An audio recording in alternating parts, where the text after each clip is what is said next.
From the Newsroom. I'm your host, Kerrigan Foster. From the Newsroom is your weekly news update brought to you by the Southeast Arrow. This week, Representative Jason Smith gave a speech at Cape Girardeau's Arena Park building. Here's Abby Volz with more on the story.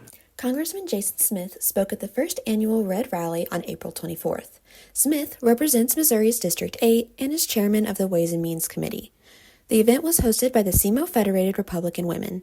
Besides Smith, other notable Missouri politicians were in attendance, such as State Senator Jamie Berger, State Representative John Voss, and Missouri Treasurer Vivek Malik. During his speech, Smith spoke about writing the Big Beautiful Bill and what it would mean for everyday Missourians. You know, this legislation was not crafted in Washington, D.C. This legislation was crafted traveling throughout this country. From everyday, average American. I said that when I became chairman of the Ways and Means Committee, my focus would be delivering policies that were for working families and small businesses and farmers, because that's who I represent in the 8th Congressional District. 2026 is a midterm election year, with Smith's seat being up for re-election. Smith expressed confidence in the Republican Party. And if you look at history, if you're the party that's in power, if you control the White House, the House, and the Senate, you typically lose seats. But I believe we can defy those odds this year. For the Southeast Arrow, I'm Abby Volz. Thank you, Abby. Next, Arrow reporter Wyatt Sherwin deep dives on whether group projects are more chaotic or collaborative. As final projects ramp up at Southeast Missouri State University, group assignments are playing a major role in students' final grades. But while they're meant to build teamwork, some students say the system isn't always fair. I have had experience where my effort hasn't resulted into the grade that I thought I was supposed to get, but that's because of other people not doing their part.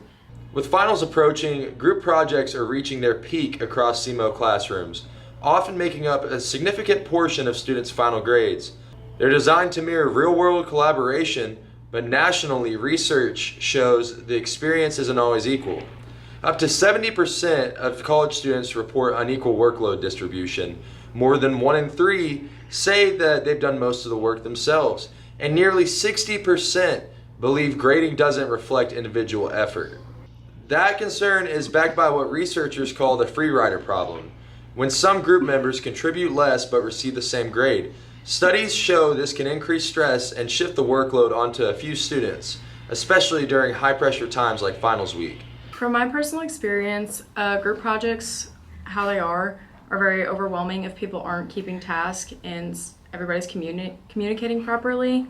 So during finals week, along with having other multiple projects, it becomes very stressful if not everyone's doing their part. But if the communication is good, everybody's on the same page, it makes things go really smoothly, and other people's opinions and ideas can help form a really good project.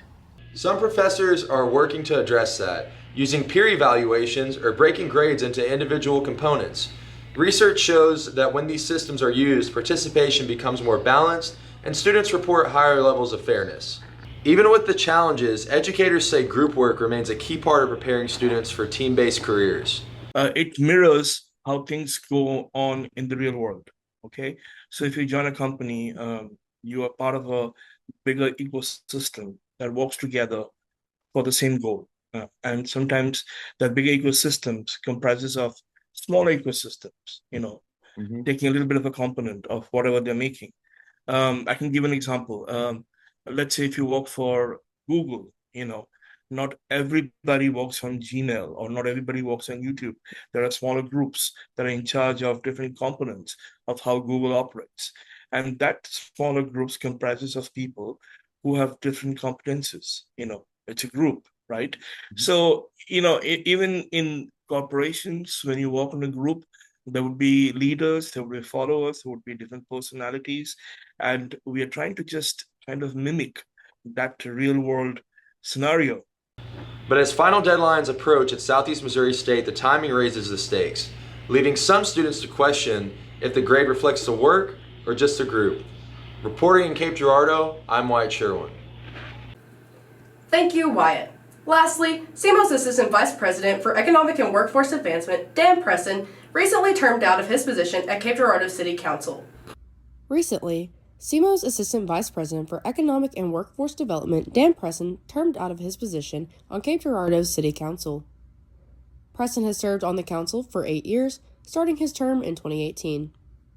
City council members serve a term of 4 years and then max out at 2 terms before they term out. In his term, he represented Ward 1, which is the ward that Southeast Missouri State University falls under.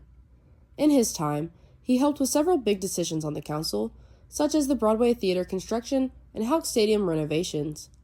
To read more about Presson's time and impact within his city council position since 2018, check out Kyler Messenger's story on the Southeast Arrow website. For the Southeast Arrow, I'm Kerrigan Foster. That's all we have time for here today. Thank you for watching this episode of From the Newsroom. I'm your host, Kerrigan Foster, and see you next week, Cape Girardeau.